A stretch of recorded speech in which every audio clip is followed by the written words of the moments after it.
আচ্ছা ঠিক আছে। আগামী 20 বছর ধরে তো তুমি চেয়ারম্যানে রয়েছো, তা আমাদের এলাকার জন্য কি উন্নত আমাদের চেয়ারম্যান উন্নতি করেনি মানে যতগুলো ঘর বাড়ি আছে সব আমাদের চেয়ারম্যানের করেছে? মানে সব তো নিজের বাড়ি উন্নতি করেছে, আর এলাকার মানুষের যা টিভি বাড়ি ছিল সবগুলো কেটে আছে। মানুষ এখন হচ্ছে গাছের পাতাতে হচ্ছে বাড়ি বানা। আচ্ছা চুপ করো, এই তো ঢাকা শহর হচ্ছে বেশি 10 গুণ বেশি। এই চেয়ারম্যানের এলাকায় বাড়ি রয়েছে জানো তুমি? চেয়ারম্যানের পার জানো?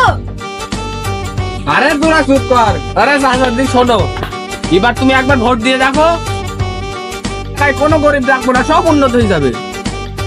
তুমি তো বলছো গরিব মানুষ রাখবা না, আবার কারোর তো বড় লোকও করবা না।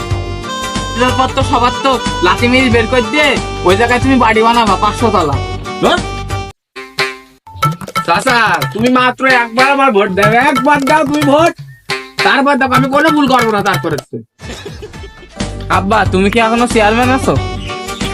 আচ্ছা এবারও ভোটে পাস করে আবার আমি চেয়ারম্যান হবো। এবার মাইক